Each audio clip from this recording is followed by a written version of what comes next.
ओम शांति। मैं वीके राजेश्वरी सभी आत्माओं का स्वागत करती हूँ। आज मैं आप सबको बताऊंगी, जब बाबा हर पल हमारे साथ है तो हर पल कल्याण ही कल्याण है। देखिए, जब कभी हमारे जीवन में कोई दुख आता है, कोई परिस्थिति आती है या कोई ऐसी घटना घट जाती है तो हम सोचते हैं कि शायद बाबा हमारे साथ नहीं है, लेकिन नहीं, बाबा तो जब भी हमारे साथ रहता है। जब हमें ज्ञान नहीं था उससे पहले भी तो बाबा हमारे साथ था, लेकिन जब हमें पहचान नहीं थी और अब तो पहचान है तो अब बाबा क्यों नहीं हमारे साथ होगा। तो देखिए, परिस्थितियाँ, दुख सुख, ये तो एक ड्रामा आएगा, इसलिए परिस्थिति भी आएंगी और सुख भी आएगा।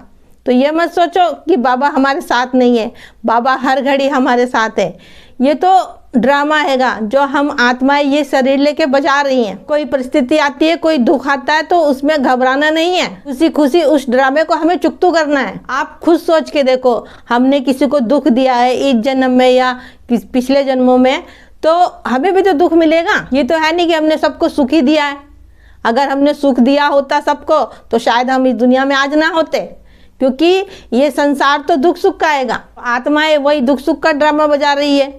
तो इसलिए कहते हो कि कोई भी परिस्थिति हो, कितनी बड़ी से बड़ी भी परिस्थिति हो, आपको घबराना नहीं है, क्योंकि वह स्वयं परम पिता परमात्मा आपके साथ है। और जब बाबा साथ है तो हर पल कल्याण ही कल्याण है। तो इसलिए कहती हूँ कि खुशी में रहा करो।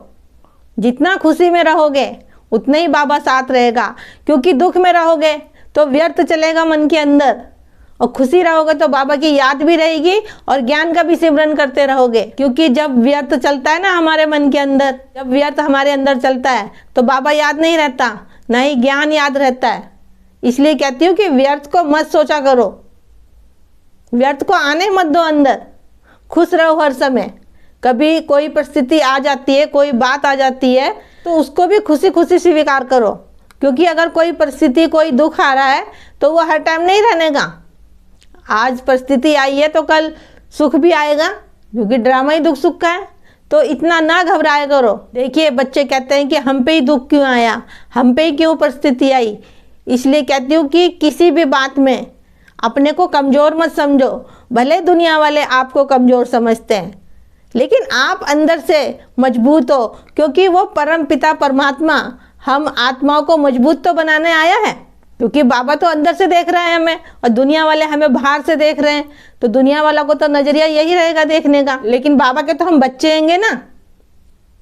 और बाबा अपने बच्चों को कभी दुखी नहीं देख सकता। कभी भी मन के अंदर ये विचार आए कि मैं अकेला हूँ, मेरा इस दुनिया में कोई नहीं है, होते हुए भी मेरा इस दुनिया में कोई नहीं है, तो ये मत भूलना कि वो परम पिता परमात्मा सर्वशक्तिमान मुझ आत्मा का पिता मेरे साथ है।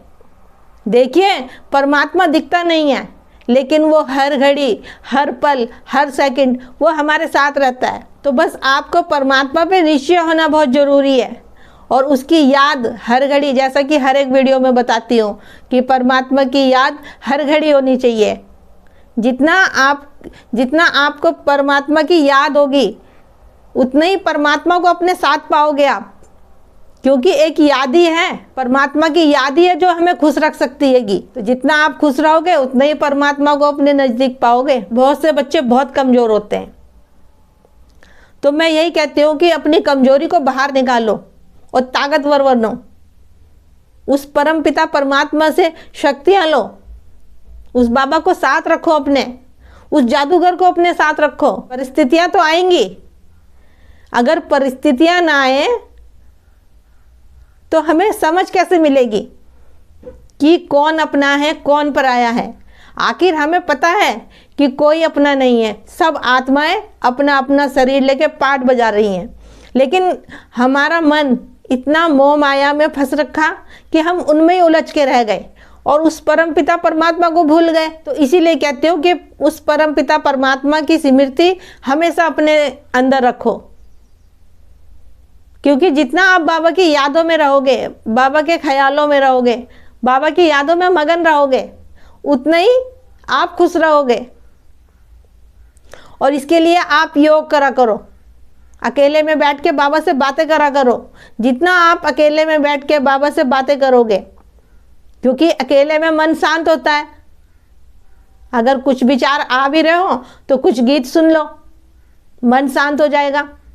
जितना आप अकेले में मन ही मन बाबा से बातें करोगे उतना ही आप खुश रहोगे। वैसे तो हम कहीं जाते हैं, किसी से मिलते हैं, कुछ देखते हैं, सुनते हैं, कुछ ऐसी वैसी चीज़ देख ली तो मन के अंदर विचार चलने लगते हैं। इन विचारों को ही तो रोकना है कि जब हमारे अंदर के व्यर्थ के विचार रुकेंगे जब तो बाबा हमारी बुद्धि में ठहरेगा, जब तो हर पल बाबा हमारे साथ रहेगा। देखिए, बाबा को हम महसूस कर सकते हैं, बाबा को हम अनुभव कर सकते हैं। मैं तो यही कहूँगी कि अपने योग को पावरफुल बनाओ।